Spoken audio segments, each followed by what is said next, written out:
Bueno, esta semana continuamos con nuestro estudio titulado Descanso en Cristo en este trimestre. Y ahora la lección 7 habla del descanso, las relaciones y la salud. Entonces, y el tema central de nuestra lección, como saber, es el perdón y su relación con nuestro descanso, nuestra salud y nuestras relaciones. O sea, porque si no perdonamos, no podemos descansar. Y el perdonado, el que no es perdonado, ¿puede descansar? El agresor tampoco. Y nuestra salud se resiente por todo esto. Y nuestras relaciones también. ¿Qué pasa cuando una persona sufre una agresión o un abuso?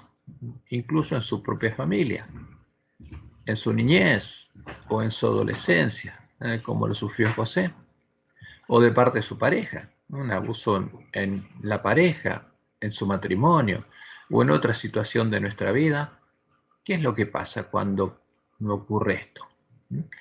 Y la víctima sufre un daño que puede llegar a marcar toda su vida. O sea, toda su vida puede ser arruinada por esto, ¿no? Y queda una herida abierta que le produce un dolor que puede llegar a ser casi imposible de soportar. La víctima necesita ser ayudada y sanada. ¿Qué pasa con el vínculo entre la víctima y el victimario? Y ese vínculo queda irremediablemente dañado, aunque sea un vínculo familiar. Y si la herida no es sanada, la permanencia en el tiempo de este vínculo produce un dolor, miedo y angustia permanente en la víctima. La puede llegar a inhabilitar para llevar una vida normal. Porque son cosas terribles que pasan y son reales y pasan en nuestro mundo. ¿Y qué pasa con el victimario?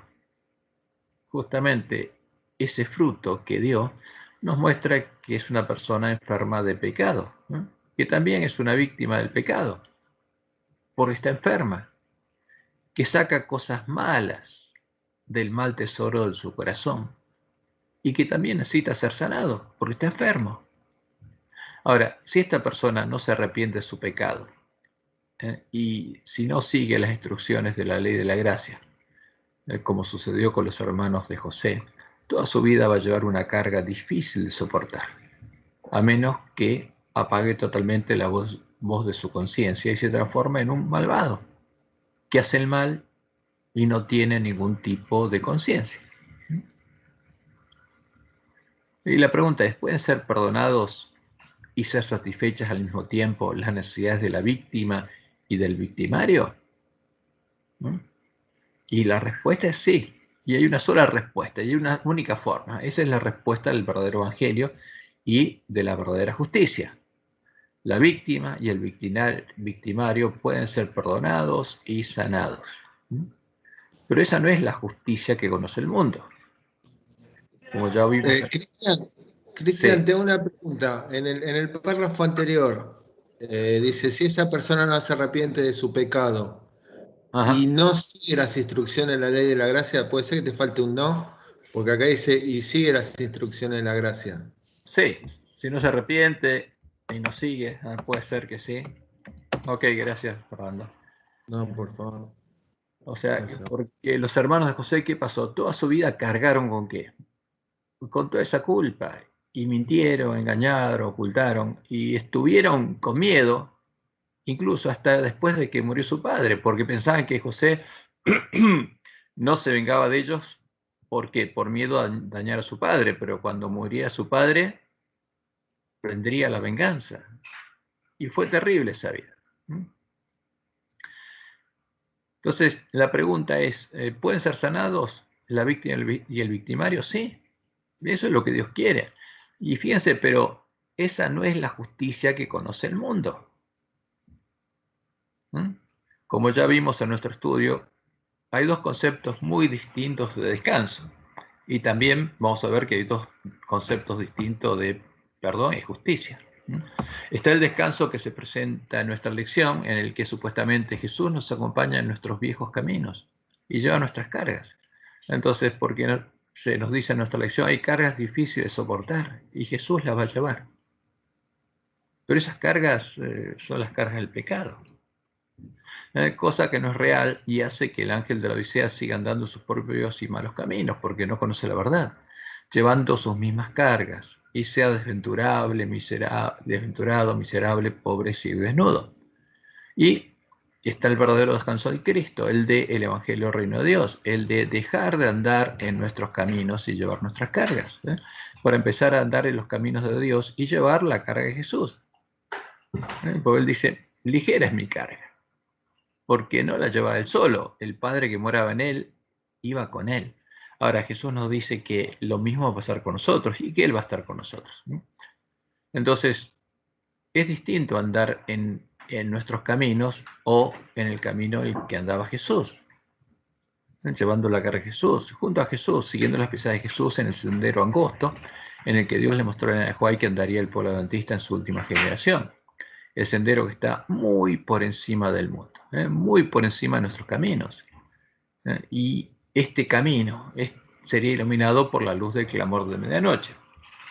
Ahora fíjense cómo Dios nos anunció que esto, pero para que no nos desanimemos por lo que pasaríamos, nos anunció que esto pasaría en la última generación. Antes que los juicios de Dios caigan finalmente sobre la tierra, habrá entre el pueblo del Señor un avivamiento de la piedad primitiva, cual no se ha visto nunca desde los tiempos apostólicos. El Espíritu y el poder de Dios serán derramados sobre sus hijos. O sea, lo que pasaba con la iglesia primitiva volverá a pasar. Esa es la promesa de Dios. ¿Con quién? Con nosotros. Antes que llegue el tiempo de angustia. Antes que finalmente empiece a caer los juicios de Dios. Las primeras trompetas. Por eso Dios nos dice en Isaías 55, 6, 9, buscad a quien, a Jehová, mientras pueda ser hallado. Llamadle en tanto que esté cercano. Deje el impío su camino. ¿Qué nos dice Dios? Que dejemos nuestros caminos. Deje el impío su camino. ¿Qué dice Dios? ¿Yo voy a andar con vos en tu camino? No. ¿Y voy a llevar tu carga? No. Deje el impío su camino y el hombre inicuo sus pensamientos y vuelva hacia Jehová, el cual tendrá de él misericordia, y al Dios nuestro, el cual será amplio en perdonar. Porque mis pensamientos no son vuestros pensamientos, ni vuestros caminos mis caminos. O sea, yo no voy a recorrer los caminos de ustedes. Ustedes, yo los llamo a que anden en mis caminos, conmigo en mis caminos, dijo Jehová. Como son más altos los cielos que la tierra, así son mis caminos más altos que vuestros caminos, y mis pensamientos más que vuestros pensamientos. Lo que yo deseo hacer con ustedes ni siquiera se lo imaginen. Ahora, y esa promesa se cumpliría en nuestro tiempo, como leemos en Isaías 30, 21. Entonces tus oídos oirán a tus espaldas, palabra que diga. ¿Por qué a tus espaldas? Vamos a oír lo que dijo Dios. Este es el camino. Andad por él. O sea, encontraríamos el camino. ¿Qué camino? El camino de Dios, no el nuestro. Y no echéis a la mano derecha ni tampoco torzáis a la mano izquierda. Y como Dios nos aseguró en Isaías 35:8, ya habrá allí calzada y camino, será llamado camino de santidad. No pasará inmundo por él, sino que él mismo estará con ellos. O sea, no entra nada inmundo, y ahí no vamos a llevar ninguna carga inmunda, como Dios le mostró a Elena en uno de sus sueños. O sea, toda la carga que ese pueblo que sale recorriendo ese camino que va subiendo, llevan sus carretas, cargan sus caballos, etc., tiene que dejar todo para empezar a andar por el camino estrecho. No pasará inmundo por él, sino que él mismo estará con ellos. El que anduviere en este camino, por torpe que sea, no se extraviará. O sea, es el mismo camino que todos tenemos que recorrer, el único, el que ha recorrido Jesús. ¿Y cuándo pasaría eso? Como dice Jesús en Mateo 25, del 6 al 7, cuando se escuchara el clamor de medianoche. Y a la medianoche se oyó un clamor, aquí viene el esposo. Estas son las señales que nos muestran que esta es la última generación. Salid a recibirle. Entonces todas aquellas vírgenes se levantaron y arreglaron sus lámparas. ¿Para qué? Para que iluminen bien. Y como Dios le mostró en Juan en su primera visión, esta es la promesa para el pueblo adventista. Alcé los ojos y vi un sendero recto y angosto, trazado muy por encima del mundo. Como Dios dice, como son más altos los cielos y la tierra, así son mis caminos más altos que vuestros caminos. Ahora, y hoy ella vio ese sendero que tendríamos que encontrar. Y el pueblo adventista andaba por ese sendero, en dirección a la ciudad que se veía en su último extremo. un símbolo de la Nueva Jerusalén, la iglesia triunfante. En el comienzo del sendero, detrás de los que ya andaban, había una brillante luz que, según me dijo un ángel, era el clamor de medianoche. O sea, hasta que no nos despertáramos y viéramos esa luz, estaríamos andando en nuestros caminos, no en el camino de Dios. Estaríamos en la condición del ángel de la Odisea. Y esta luz brillaba a todo lo largo del sendero y alumbraba los pies de los caminantes para que no tropezaran. Delante de ellos iba Jesús, guiándolos hacia la ciudad, y si no apartaban los ojos de él, iban seguros. Ahora, esta es la promesa propagandista, y tenemos que recorrer ese camino. ¿Por qué? Porque lo vamos a poder recorrer, porque esa es la promesa de Dios. Entonces, ¿cuándo empezaríamos a andar en el camino angosto?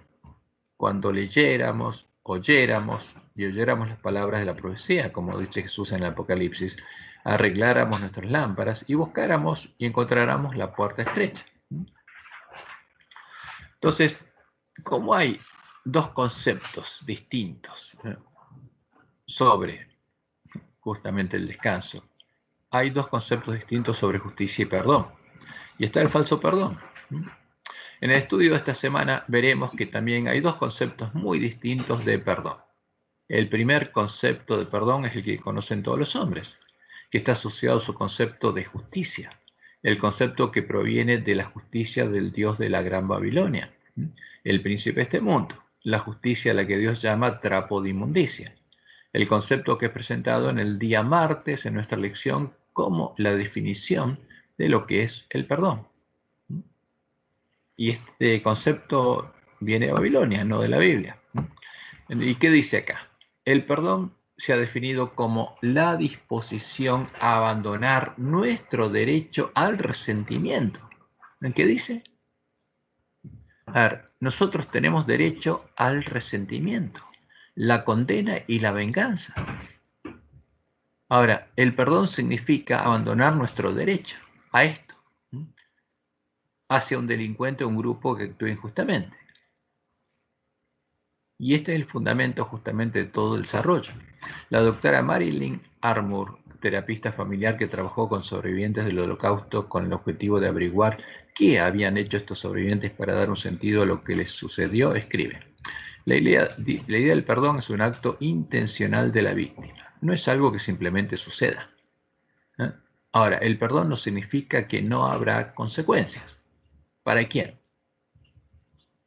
Justamente, la víctima ya sufrió la consecuencia.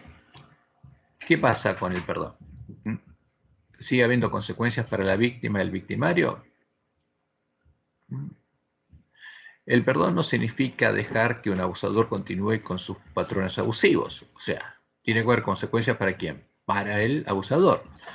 El perdón significa, dice, que entregamos nuestro resentimiento y nuestro deseo de venganza a Dios para que Dios se vengue. Si no, la ira, la amargura, el resentimiento y el odio harán que lo que esa persona o grupo nos hayan hecho resulte aún peor. Lección del martes 10 de agosto. Y la vamos a poner en otro color como acostumbramos para resaltarlo un poquito más. Vamos a resaltar el color. Ok. ¿Es correcta esta definición? Es una definición. Es la que conocemos los hombres. Que si alguien nos hace daño, ese daño nos da derecho al resentimiento, la condena y la venganza. Ahora la pregunta es, ¿el mal que otro nos hace nos da realmente derecho al resentimiento, a la condena y a la venganza? ¿Nos da derecho a proceder mal, a aborrecer, a condenar y a hacer mal a otro para vengarnos? Y eso es lo que dice este concepto, pero la respuesta es que si vamos a la Biblia, eso es falso. De ninguna manera nos da ese derecho. Nadie tiene ese derecho a hacer el mal. Como leemos, por ejemplo, en Lucas 6:37, no juzguéis para no ser juzgados, no condenéis. Ahora, ¿tenemos derecho a la condena y la venganza? No condenéis, Jesús nos dice, y no seréis condenados. Perdonad y seréis perdonados. Es otra. Las palabras de Jesús son diferentes. Porque si no perdonáis a los hombres sus ofensas, os Porque si perdonáis, perdón, a los hombres sus ofensas, os perdonará también vuestro Padre Celestial. Mas si no perdonáis a los hombres sus ofensas, tampoco vuestro Padre os perdonará vuestras ofensas. Ahora, y esto es duro, porque ¿qué pasa con una víctima o un abuso? Frente a esto, frente a estas palabras de Jesús, ¿puede perdonar estando herida? Y la realidad es que no puede perdonar. Puede tratar de olvidar, pero no puede perdonar hasta que la persona no ha sido sanada. El perdón no es verdadero, porque Jesús no dice estas palabras aisladas, está hablando del Evangelio. Y nos dice, no juzguéis, para que no seáis juzgados, porque con el juicio con que juzgáis seréis juzgados, y con la medida con que medís os será medido.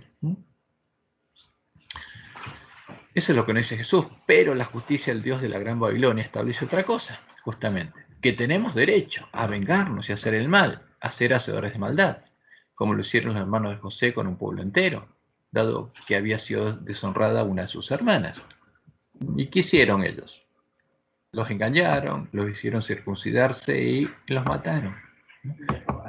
Y después, por supuesto, les robaron. Génesis 34:25.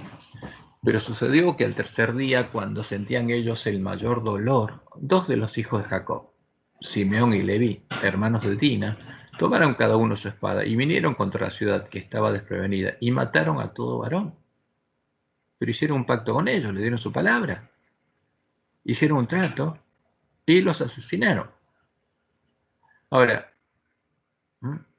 supuestamente para ellos tenían derecho a esta venganza y lo hicieron. Ahora, pero ¿cuál es el resultado de esta justicia? Entre comillas. El hacerle mal al agresor no soluciona el daño provocado en la víctima. ¿Qué pasó con Dina? ¿Solucionó eso? No. Ahora, ¿qué solucionó? Nada. El mal deseo del corazón de sus hermanos, pero la víctima no le solucionó nada. ¿Y qué pasa? Hacer esto, hacer el mal, convierte al agresor justamente en una nueva víctima de un nuevo mal, porque le hacen un mal mayor.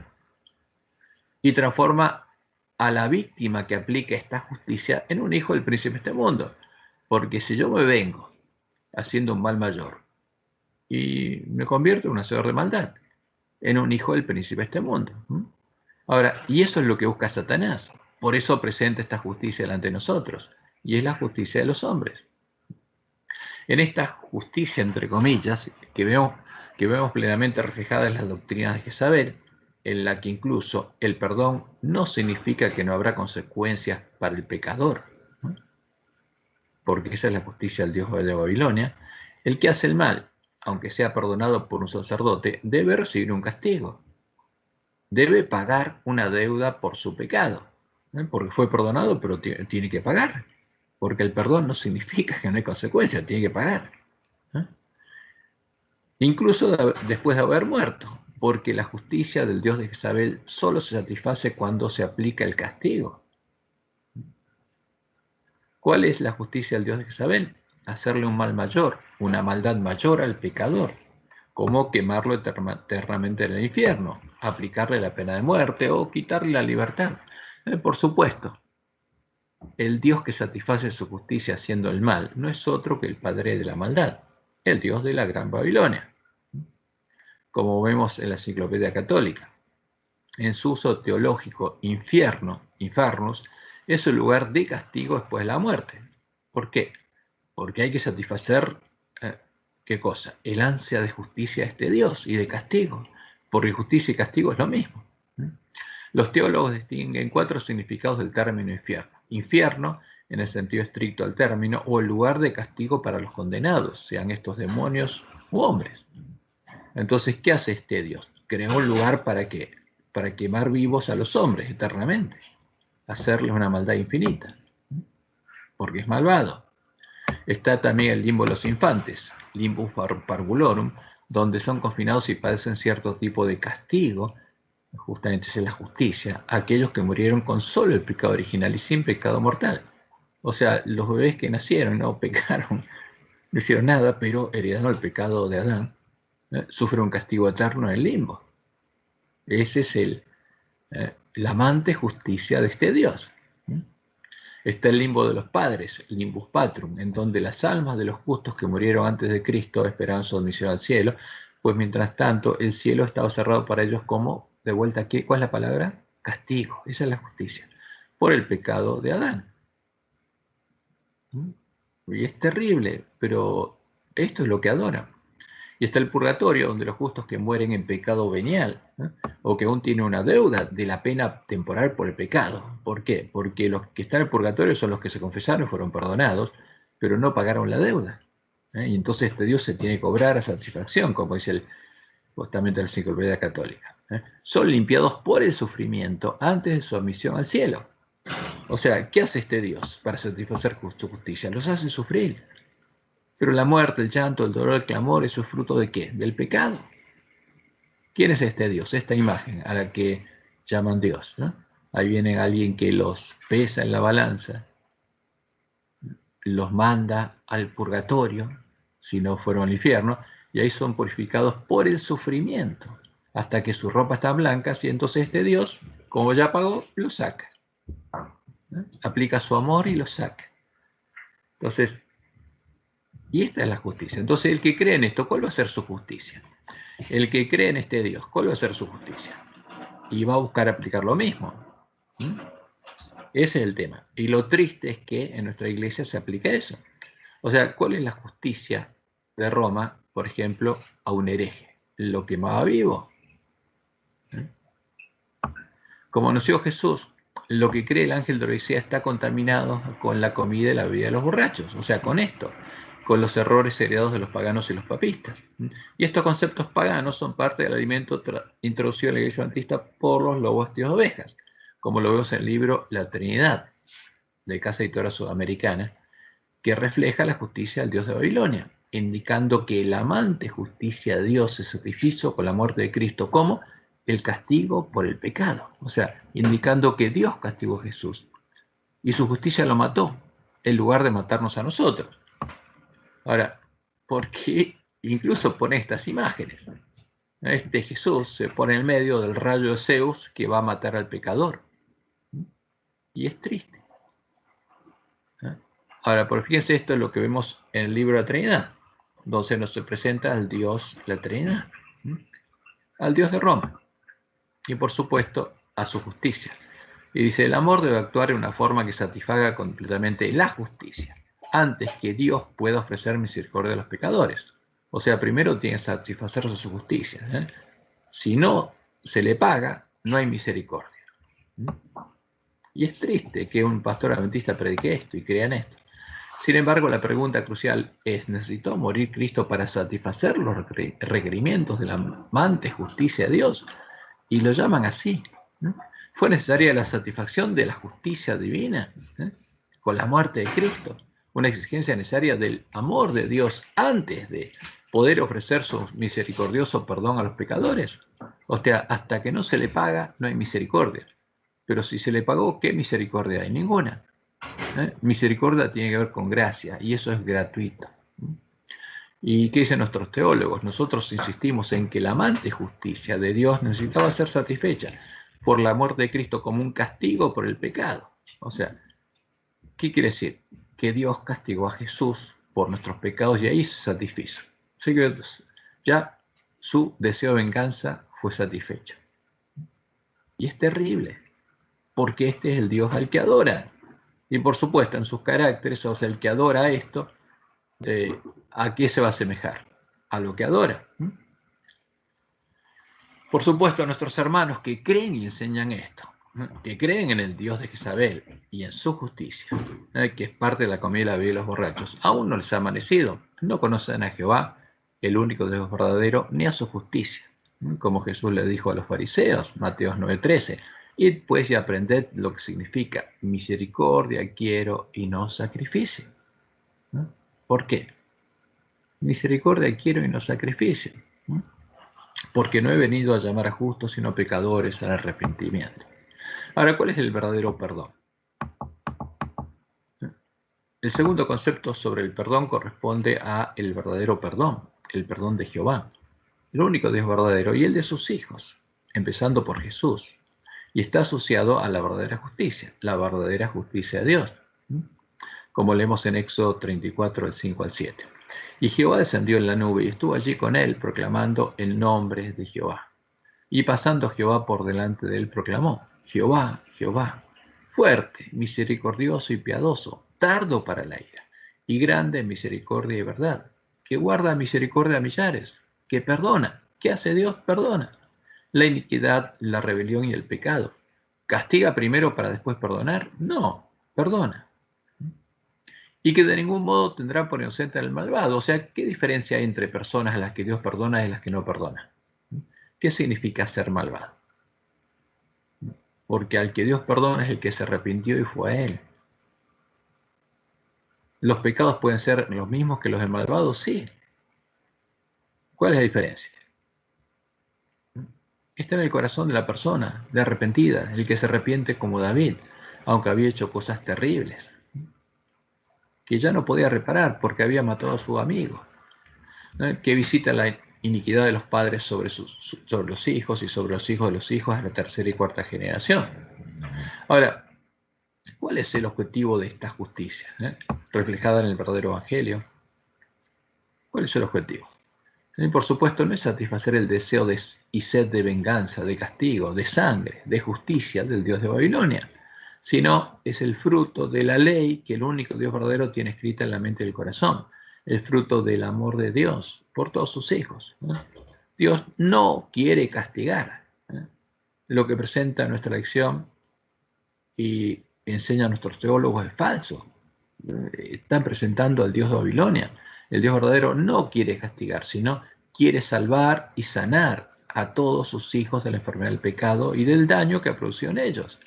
Por eso, con la ley de la gracia, ¿qué buscaba Dios? Y busca que nosotros nos reconciliemos con las personas a las que hemos dañado. Porque Él quiere sanar, quiere reconciliarse con todos y quiere que nosotros nos reconciliemos con nuestros hermanos. Ahora, ¿qué dice Mateo 5, 23 al 24? Por tanto, si traes tu ofrenda al altar y allí te acuerdas de que tu hermano tiene algo contra ti, que le hiciste un daño a tu hermano, deja allí tu ofrenda delante del altar y anda, reconcíliate primero con tu hermano. Y entonces ven y presenta tu ofrenda, porque si no, no es vana.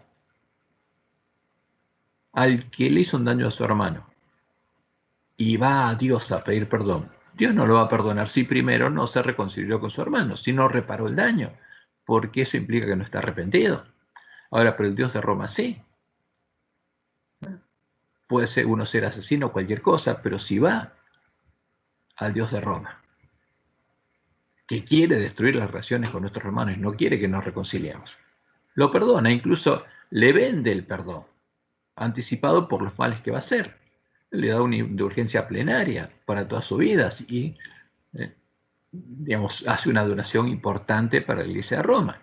Son cosas terribles, pero existen. Esa es la justicia del Dios de Roma. ¿Le importa al Dios de Roma lo que le pasó a la víctima del pecado? No, porque no la ama. Tampoco ama al que va y le da plata, ¿no? Porque lo engaña y le dice que fue perdonado, es una mentira. El Dios verdadero nos dice: reconcíliate primero con tu hermano y entonces ven y presenta tu ofrenda. ¿Y dónde está esto? En la ley y la gracia, como Dios le mostró al pueblo de Israel, porque esto es parte de la ley de Moisés, y ni una jota ni una tilde va a cambiar de esto, como Jesús dijo. Habló Jehová a Moisés diciendo: cuando una persona pecare e hiciere prevaricación contra Jehová, era alguna de todas aquellas cosas en que suele pecar el hombre, y repite siempre constantemente. Entonces, habiendo pecado y ofendido, restituirá aquello que robó, en el caso que robó, o el daño de la calumnia, o el depósito que se le encomendó, o lo perdió que halló, o todo aquello sobre lo que hubiere jurado falsamente, lo restituirá por entero a aquel a quien pertenece, y añadirá a ello la quinta parte en el día de su expiación. ¿Qué tiene que hacer?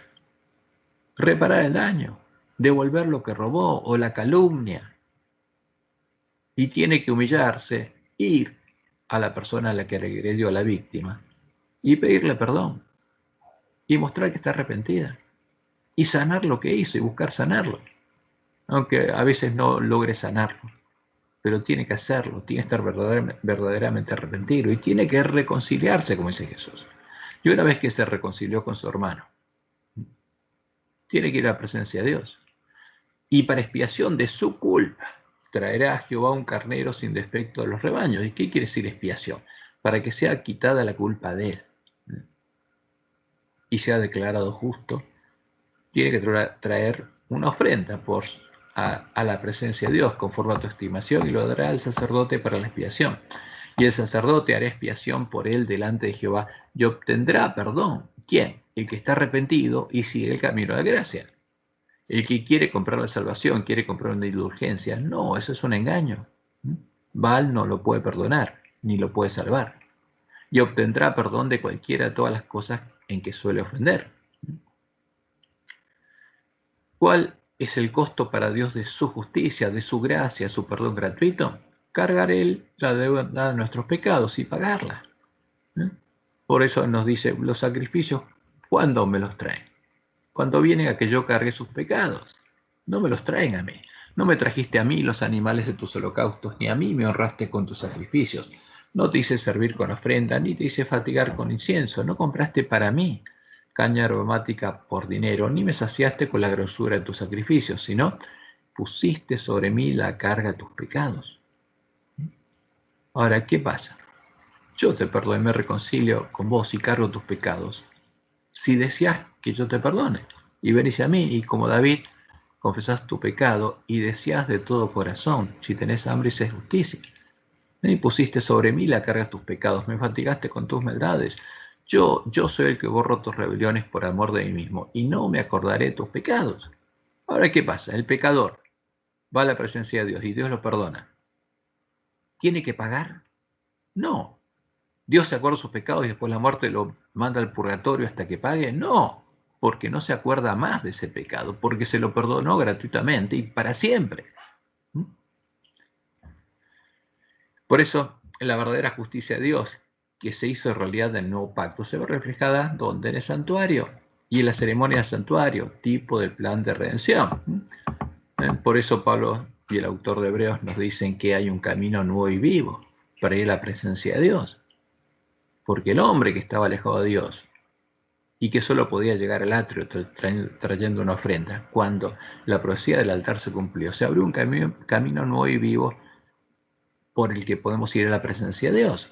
Podemos ser lavados en la fuente, ser vestidos del manto de la justicia de Cristo, cosa que el ángel de la Odisea no tiene, porque está desnudo, y entra a la presencia de Dios para recibir de Dios oro respirado fuego, porque esa es la promesa, para sanarnos de la enfermedad del pecado, para hacer todo lo que Dios prometió hacer, hasta transformarnos en panes y levadura ungidos con aceite, hasta que reflejemos plenamente la imagen de Jesús. Y ese es el verdadero evangelio. Pero tiene que haber verdadero arrepentimiento y verdadero conocimiento del evangelio.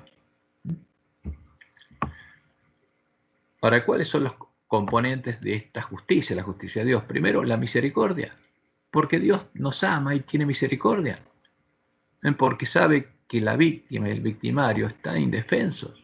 La víctima está herida y aunque el victimario venga y le pida perdón y probablemente esa herida no se sane, Dios tiene que sanarla. Está la misericordia, está el perdón gratuito. ¿A quién? No al malvado, sino que al que realmente está arrepentido y tiene hambre y sed de justicia. Y está el pago de la deuda, porque Dios paga la deuda de ese pecado, no el pecador. En cambio, el Dios de Roma, que es el príncipe de este mundo, cuya imagen es el Dios la Trinidad, sí, le exige al pecador que pague. Y está justamente, ¿qué busca Dios? La reconciliación, para que nos reconciliemos con Él y con nuestros hermanos. Por eso la misericordia, el perdón gratuito, el pago de la deuda, la reconciliación para poder reconciliarnos con nosotros y sanarnos. Y lo que más Dios quiere es sanarnos, restaurarnos, restaurar a la víctima y al victimario. ¿Puede una víctima de un abuso perdonar? ¿Puede tener verdadero perdón? No, pobrecita, está enferma, está herida. Para que realmente pueda perdonar, tiene que ser sanada. Y eso es el tema. Nosotros tenemos que entender el Evangelio y lo que Dios quiere hacer con la víctima justamente de un abuso o de cualquier agresión que daña a las víctimas, y algunas de estas en forma terrible. Por eso, el verdadero perdón, el de Dios y el de los hijos de Dios, perdona gratuitamente la ofensa del agresor arrepentido y olvida para siempre la deuda del agresor. Un hijo de Dios no dice que tiene derecho a vengarse, a odiar, a todas las barbaridades que dice nuestra lección. El verdadero perdón perdona gratuitamente la ofensa del agresor arrepentido y olvida para siempre la deuda del agresor. Por eso, para que eso pueda llegar a suceder, en nuestra mente y en nuestro corazón debe estar escrita la ley de Dios, lo que Dios tiene escrito en la mente y el corazón, el amor de Dios. Debemos haber nacido de Dios, debemos haber sido sanados de la enfermedad y de las heridas del pecado, y debemos reflejar plenamente el carácter de Dios. Él nos tiene que haber transformado a imagen de Jesús. Ahora, recién ahí, teniendo el amor de Dios en el corazón, vamos a poder justamente perdonar como Dios perdona. Y eso es lo que Dios nos promete. Y sabemos que a los que aman a Dios, todas las cosas les ayudan a bien. Esto es a los que conforme a su propósito son llamados. Porque a los que antes conoció, también los predestinó para que fuesen hechos conforme a la imagen de su Hijo, para que Él sea el primogénito entre muchos hermanos. Y a los que predestinó, a estos también llamó. Y a los que llamó, a estos también justificó, los perdonó, los reconcilió con Él. Y a los que justificó, a estos también glorificó, los sanó y los transformó a imagen de Jesús. Y por eso recién ahí podríamos cumplir el mandamiento de Jesús. Un nuevo mandamiento os doy, que os améis unos a otros como yo os he amado. Y hasta que no tuviéramos el amor de Jesús, el amor de Dios en el corazón, oro refinado en fuego, no podríamos cumplir este mandamiento. Pero esto es una promesa. Como yo os he amado, que os améis unos a otros. En esto conocerán todos que sois mis discípulos, porque es una promesa que no se va a ver en el cielo, sino que en la tierra. Tiene que verse esto. En esto conocerán todos que sois mis discípulos, si tuviereis amor condicional. ¿Quién es discípulo verdadero de Jesús? El que tiene el amor de Jesús. Si tuviereis amor los unos con los otros. Este es mi mandamiento, repite Jesús, que os améis unos a otros como yo os he amado. Nadie tiene mayor amor que este, que uno ponga su vida por sus amigos. Y un ejemplo de este deseo de Dios, justamente es sanarnos, que recién pudo ser hecho realidad en el nuevo pacto, lo vemos en la historia de José y sus hermanos, los que vendieron a José y asesinaron a un pueblo entero, a quienes Dios restauró y transformó en los padres de las 12 tribus de Israel, el pueblo de la promesa. Porque ese es el origen del pueblo de Israel. ¿Hay alguna diferencia entre los hermanos de José y el resto de los hombres? No. Simplemente que porque Abraham fue fiel a Dios y creyó a Dios, Dios le hizo esa promesa y esa promesa la cumplió por amor. Entonces, ¿qué características tenían José y sus hermanos? José tampoco era, digamos, reflejaba la imagen de Jesús, pero por tener fe en Dios, en la prueba que le tocó pasar, Dios lo protegió y lo bendijo. Y llegó a ser una bendición para su familia, para sus hermanos. Y por eso cuando uno estudia el perdón y conoce el perdón de José, a veces uno se maravilla, pero ¿por qué José perdonó? Como ilustración, nuestra lección toma el ejemplo del perdón de José a sus hermanos, que habían deseado matarlo y lo habían vendido como esclavo a los mercaderes que lo llevaron a Egipto. Ahora, ¿y qué sufrió José? Toda su vida fue marcado por eso. Pero lo que no fue marcado, ¿qué fue? Su mente y su amor por su familia. ¿Por qué? Por la fe que tenía en Dios. Como leemos en Génesis 45:5, cuando murió su padre y los hermanos temían que José se vengara de ellos. Todavía, ¿no? ¿Qué les dijo José? Ahora pues, no os entristezcáis, ni os pese, ¿qué cosa? De haberme vendido acá. ¿No? O sea, bueno, lo hicieron, ya está, pasó, ya los perdoné. porque para preservación de vida me envió Dios delante de vosotros. O sea, porque, ¿qué entendía José? Entendía que a los que aman a Dios todas las cosas les ayudan a bien. ¿Y para qué Dios permitió que eso pase? Para preservarle la vida, ¿a quiénes? A sus hermanos que querían matarlo, y a él, y a su padre, para cumplir su promesa. Entonces, ¿por qué perdonó José? ¿Por qué pudo perdonar? Porque tenía fe en Dios y tenía confianza en el que le había mostrado sus sueños. Y esa confianza, lo que Dios le había mostrado, es lo que lo sostuvo hasta que esa promesa se cumplió. José perdonó a sus hermanos no solo porque los amaba, sino porque tenía fe en Dios y sabía que él había tenido un propósito al permitir que ocurrieran estos eventos. Sabía que Dios le había dado sus sueños para que entendiera que él tenía un propósito para su vida y ese propósito se había cumplido. Ahora, si no fuera por eso, la vida de José hubiera sido distinta. Como vemos en la historia de José, y como probablemente nosotros también necesitemos hacerlo o necesitemos ser perdonados, él tuvo que perdonar a las personas con las que tenía relaciones más íntimas, a los miembros de su familia, a sus propios hermanos, que, como Caín, habían llegado a manifestar los rasgos de carácter de Satanás y aborrecieron a su hermano y desearon matarlo. Ahora, ¿y qué hizo Dios con eso? Los amaba y quería restaurarlos. ¿Reflejaban ellos el carácter de Dios? No, para nada. Reflejaban al príncipe de este mundo. Eran asesinos.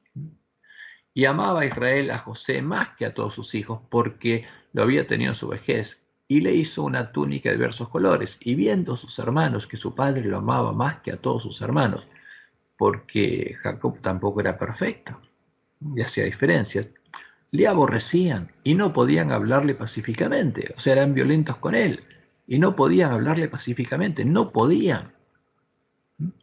Y dijeron el uno al otro, he aquí viene el soñador, ahora pues venid y matémosle y echémosle en una cisterna y diremos, alguna mala bestia lo devoró y veremos qué será de sus sueños. Lo vamos a matar y vamos a mentir.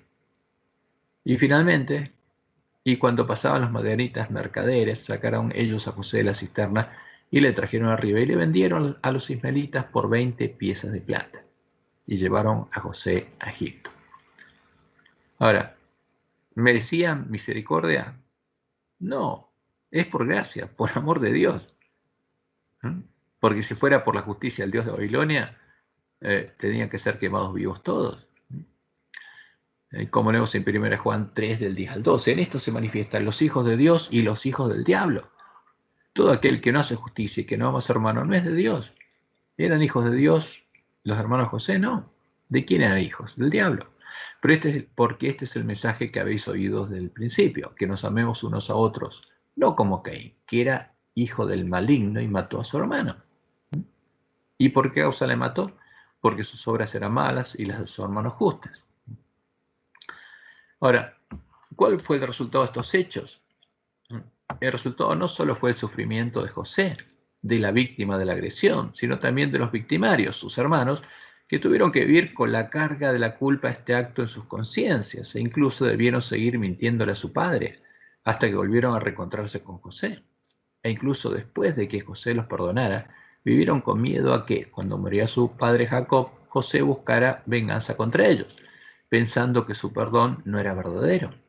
No hallaban descanso para sus almas, o sea, una vida triste, consecuencia del pecado.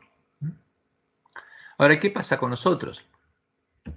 Aunque hayamos sido heridos por una agresión, o seamos los agresores, podemos hallar descanso en Dios. Podemos entrar al lugar de su santuario, ser sanados de nuestras heridas y de la enfermedad del pecado. Y, siguiendo las pisadas de Jesús, podemos llegar a amar a nuestros hermanos, incluso a nuestros agresores, como Jesús los amó. Y una vez que realmente los amamos, ir a buscarlos para rescatar a una nueva oveja perdida, a la que ahora amamos con el amor de Dios, como Jesús nos amó. Ahora esa es la hermosa promesa del Evangelio. Dios quiere sanarnos del daño que nos hicieron. Quiere transformarnos a imagen de Jesús. Y una vez que fuimos sanados y amamos, y que no hay rastro de esa herida, quiere que ese amor nos lleve a ir a buscar ¿a quién? A los que nos hirieron. Como Jesús mandó a los discípulos a buscar a los que habían dicho crucifícale, crucifícale. Pero eso tiene ese resultado de que somos sanos, que Dios nos sanó y ahora amamos. No de una persona que es herida y se le dice tenés que, no puedo. Ahora, una persona que no fue herida tampoco puede amar como Jesús amó, si no nacemos de Dios. Entonces, lo que Dios nos promete es eso, quiere restaurar, quiere hacer toda la obra del pecado. Y por supuesto quiere sanar a sus hijos porque nos ama. Como leemos en Ezequiel 33, del 10 al 11. Tú pues, hijo de hombre, di a la casa de Israel, vosotros habéis hablado así, diciendo, nuestras rebeliones y nuestros pecados están sobre nosotros. Ahora, ¿qué pasaba si esto lo hacían los hermanos de José? Nuestras rebeliones y nuestros pecados están sobre nosotros y a causa de ellos somos consumidos. Y era verdad, están siendo consumidos. ¿Cómo pues viviremos? Diles, vivo yo, Jehová el Señor, que no quiero la muerte del impío. ¿Quería Jehová la muerte de los hermanos de José? No. ¿Quería José la muerte de sus hermanos? No, para nada. Sino que se vuelva el impío en su camino y que viva. ¿Qué quiere Dios, el Dios verdadero? Que nos volvamos a nuestros malos caminos y que vivamos. Volveos de vuestros malos caminos. ¿Por qué moriréis, oh casa de Israel? Eso es lo que Dios quiere. Quiere perdonarnos, quiere restaurarnos, quiere que podamos, una vez que somos sanos, amar e ir a buscar a otros y que otros vean justamente lo que Él hizo con nosotros para que desee lo mismo y lo pueda recibir. Y fíjense esta cita de Elena, Palabras de Vida del Gran Maestro, página 196, que aparece al final de nuestra lección. Nada puede justificar un espíritu no perdonador. El tema no es justificar, porque nosotros no podemos perdonar como Dios perdona. No podemos olvidar. El que fue herido, está dañado y sufre esas consecuencias, ¿cómo va a olvidar? No puede, salvo que Dios lo sane. Nada puede justificar un espíritu no perdonador. Quien no es misericordioso hacia otros muestra que él mismo no participa de la gracia perdonadora de Dios. O sea, el que no es misericordioso y que no perdona es porque no nació de Dios y no recibió justamente la promesa de Dios. ¿Y qué necesita? Ir a Dios para recibirla. En el perdón de Dios, el corazón del que yerra se acerca al gran corazón de amor infinito. La corriente de compasión divina fluye al alma del pecador y de él hacia las almas de los demás. O sea, la persona que es sanada y tiene el amor de Dios, ¿qué va a hacer? Justamente, va a sentir compasión por todos los demás, como Jesús. La ternura y la misericordia que Cristo ha revelado en su propia vida preciosa se verán, esa es la promesa, en quienes lleguen a ser participantes de su gracia. No se ve en el ángel de la Odisea, pero se va a ver en los 144.000 sellados del pueblo adventista. Esa es la promesa de Dios y por supuesto es segura. Y los 144.000 van a ser sanados. Que Jehová los bendiga y los guarde, los guíe a toda verdad y que tengan un hermoso y feliz sábado. Y bueno, este es el tema que tenemos que, me equivoqué aquí, estudiar y conocer en nuestra lección. Y por supuesto, esa es la promesa de Dios.